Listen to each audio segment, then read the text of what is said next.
Welcome all to the new lecture series of subject non-destructive testing presented by Digvijay Mahamne, Assistant Professor, Mechanical Engineering Department, ADCET, ASTA. So this is the content of first chapter. In this chapter, we are going to discuss what is NDT, comparison of destructive and non-destructive testing methods, importance and scope of NDT, different methods of NDT, problem and difficulties of NDT, selection of NDT process, future and economic aspects of NDT. So as far as the destructive testing methods are concerned, in these destructive testing methods, material testing studies the behavior of material under different loads. Means if you see these two images, in these two images there are different types of loads are shown. Tensile load, compression load, shearing load, torsion type of loading, bending, buckling. So these type of loading can be used to obtain different properties of material in different types of destructive testing methods. So in these methods, the relationship between the acting force and the resulting deformation and the limit stresses that load to failure of components are considered. Means up to the failure of component, these type of loadings are applied on the component, then we get certain values of properties from these processes. So these values can be used in either material development or designing purpose or in quality assurance. So this is all about the destructive testing. But in non-destructive testing methods, material is safe because there is no any load is applied on the material. Due to that, material is safe after testing also, after evaluation also. So if you see this table, there are different testing methods which are related to a certain mechanical properties. These all are destructive testing methods. If you see this chart, tensile test, compression test, bending test, torsion test. With the help of this testing, we get elasticity, plasticity of material, stiffness of component, material behavior under static load. So this type of terminology or this type of properties can be obtained with the help of tensile test, compression test, bending test and torsion test. Then creep rupture test can be used to obtain creep behavior of material. Fresnel hardness testing or Rockwell hardness testing or Vickers hardness testing or Knoop hardness testing methods can be used to obtain value of hardness. Impact test gives us toughness of material. Fatigue test gives us fatigue behavior of material as well as fatigue strength of material. So particular testing method is related to respective mechanical property. So what is non-destructive testing? So non-destructive testing is the process of inspecting, testing or evaluating materials, components or assemblies for discontinuities or differences in characteristics, and it happens without destroying the serviceability of part or the system. Means in this non-destructive testing method, we can inspect the component, we test the component or we evaluate the component in accordance with characteristics. We inspect the material for discontinuities, we test the material to get a certain property of material, means we get a relation with property of material, and then evaluating the discontinuities. And it happens without destroying the serviceability of part. In other words, when inspection or test is completed, the part can still be used. Means we can't destroy the part, we can't damage the part in NDT method. So in contrast to NDT, other tests are destructive in nature. So that tensile test, compression test destroys the material and then gives us certain value of respective property. But in non-destructive testing, material is safe, component is safe. And it can be done on limited number of sample. I mean, destructive testing can be performed on limited number of sample, but NDT methods can be performed in multiple times on a same component also. Means same specimen, same component can be used multiple time for inspection in NDT.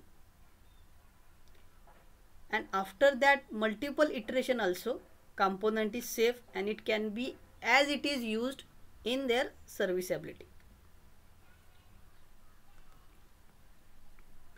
So that is non-destructive testing. It can be a process of determining the characteristic of material, component or service. We can detect, locate the discontinuities or defect without reducing the usefulness of component.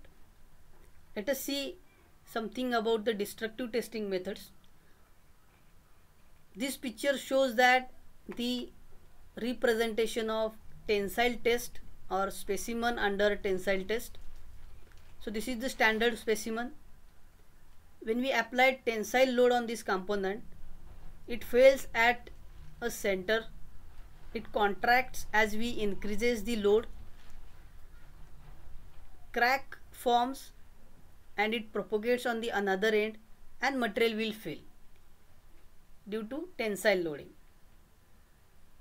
So deformation forms in the material due to the uniaxial stress, and due to this deformation necking happens and that material will fail, and then we get the certain value of different properties in tensile test.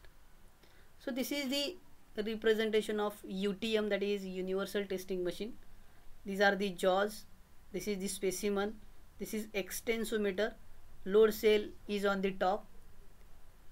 So through this tensile test we get ultimate tensile strength, yield strength, percentage elongation and Young's modulus. So in this test, specimen is fixed in the two jaws, then we apply tensile load. This load cell measures value of load, this extensometer measures percentage elongation, and in relation with percentage elongation and applied load we get the stress strain diagram.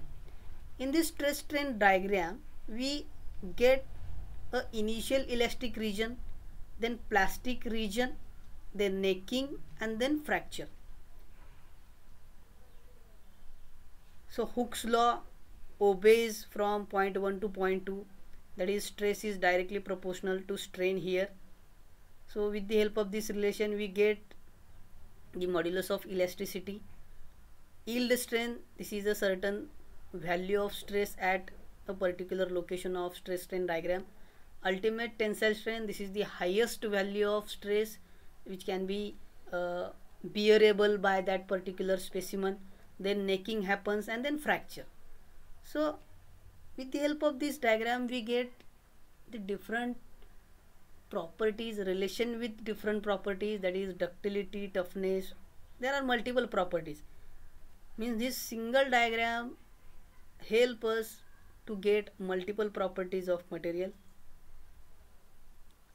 So ductility, it is a very important term because it indicates to the designer the degree to which a structure will deform plastically before fracture. It specifies the degree of allowable deformation during fabrication. This image shows that in ductile material strain is maximum, in brittle material strain is minimum as compared to ductile material, but brittle material fails at higher stress value and ductile material fails at lower stress value, but it bears the load for maximum time. Means it indicates degree to which structure will deform plastically before fracture. Concept of true stress and true strain. If we use the instantaneous cross section value for calculation or instantaneous length for calculation, we get true stress and true strain. In this formula, if we use actual cross sectional area, suppose we want to calculate stress at this location, and if we use AI, that is actual reduced cross sectional area for stress calculation, this is called as true stress, and likewise in strain, true strain. Compression test, it is exactly similar to the tensile testing, but in the difference is that instead of tensile load, we applied compressive load on the component, and we get the similar type of curve as that of stress strain curve in compression test. In compression test, material fails due to bulging action. As we put the material on anvil, or we can say platform of machine, and then application of compressive load on the material, then material fails due to bulging action. It bulge out and then it fails. In tensile loading, cross section reduced, necking happens, and then material fails. Hardness, it is another property of material to which resists against surface indentation or scratches, and again it depends on strength and ductility. These are the two different properties of material, and this is the relationship between hardness, strength and ductility. So there are different types of hardness testing: Brinell hardness test, Rockwell hardness test, and Vickers hardness test. These are the three basic hardness testing methods.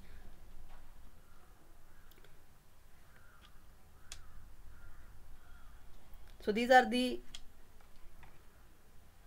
statistics related to Brinell hardness testing. We can use 10 mm ball indenter, and the load is 500, 1500 and 3000 kg for laboratory purpose.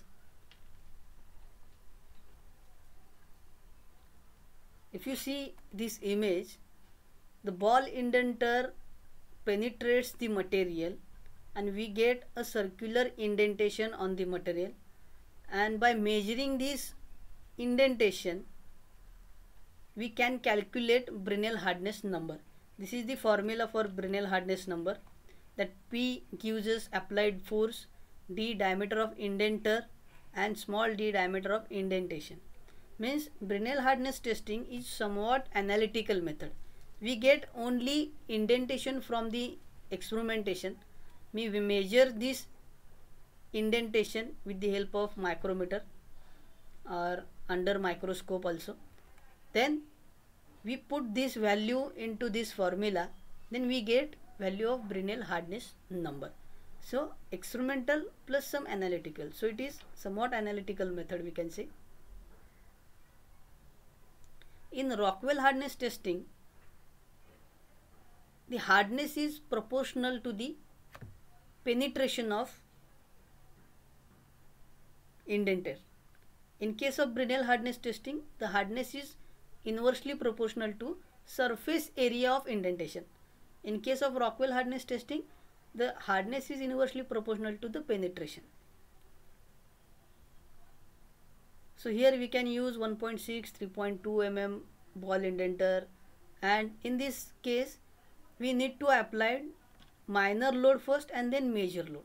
The minor load is 10 kg and major load is 150 kg. This is somewhat comparative type of method, because we compare the indentation in between minor and major loading. Means we first apply minor load, we get first indentation, then after we apply major load, and just we compare to depth of penetration, and then we conclude with value of hardness, that is Rockwell hardness. And that Rockwell hardness has scale HRA, HRB, HRC. These units of Rockwell hardness testing is depends on type of indenter as well as loading. The next type is Vickers hardness testing. In this pyramid type of indenter is used, which has 136-degree angle in between the two surfaces. So here first we applied load on the indenter penetrates component, and then we get this square type indentation, and with the help of this formula we calculate Vickers hardness number. This image show actual indentation.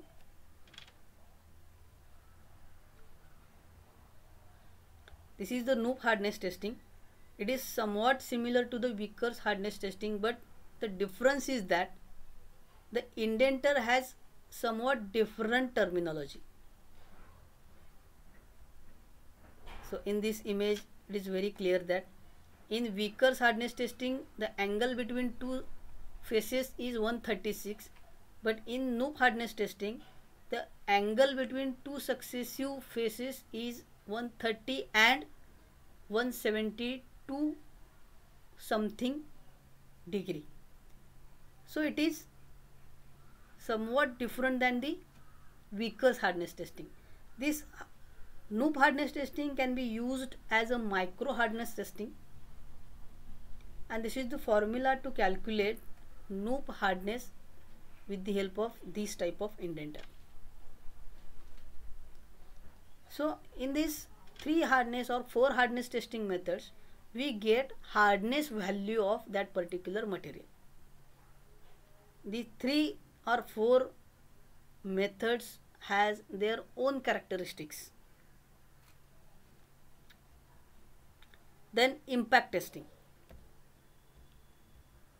The deformation behavior is often an important criteria for this specimen of material. It can be used to identify quickly which two selected materials are brittle or tough. Means in this impact testing, we get toughness value or toughness property of material.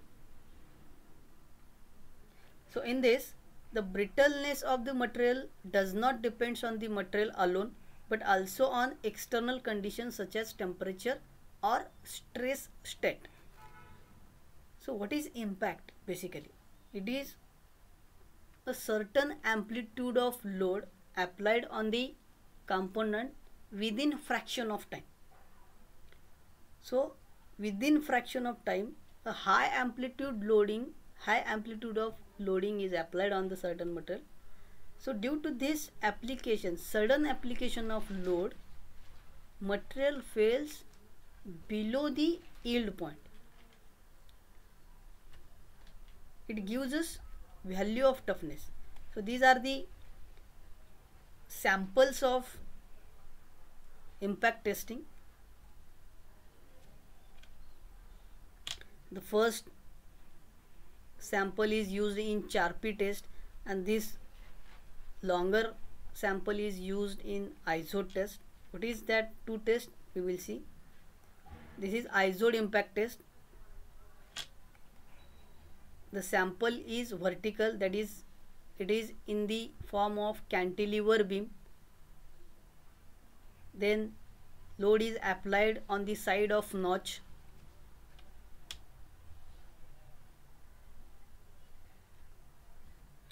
In Charpy test, the sample is like simply supported beam, and the load is applied on the opposite side of notch, and we get the energy absorbed by the material before failure. So with the help of this chart, we calculate the toughness value. So toughness is nothing but the area covered under this stress strain curve.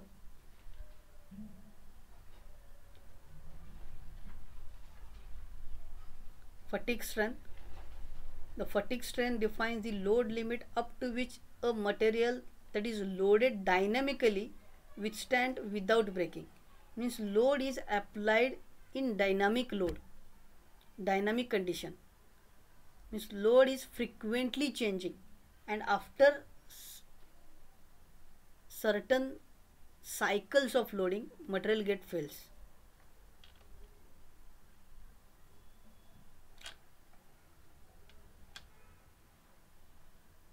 So moving machine parts in particular area subjected to dynamic loads caused by vibrations.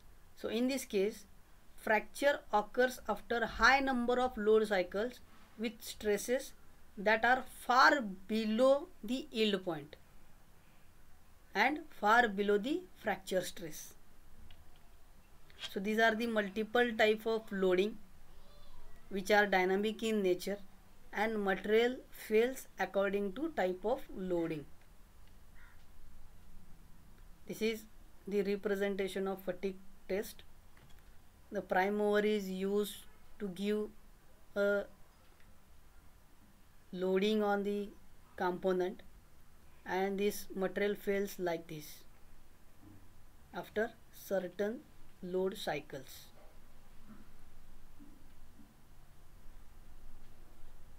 Creep rupture test. So material behaves differently under static load at increased temperature than they do under the same load at room temperature.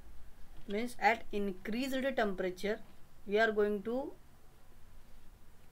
obtain or calculate the properties of material. Means how much stress is absorbed by that material at certain value of temperature. It is creep rupture test.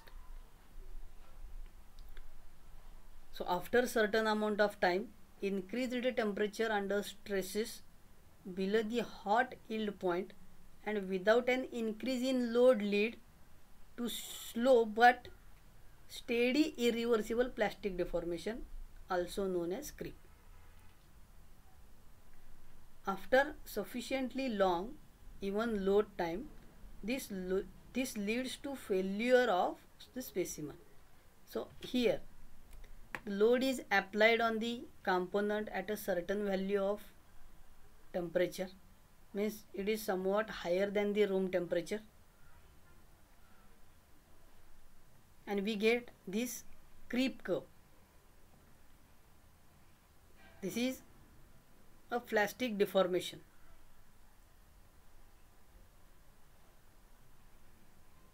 So the major elongation shows a characteristic curve which is known as creep curve. So it has three phases. First is primary creep, second is secondary creep, and then tertiary creep. You can see here what happens exactly with the specimen after increasing the load as well as time.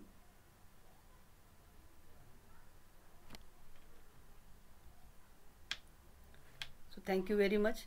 This is all about the destructive testing. This is just an overview of different destructive testing methods.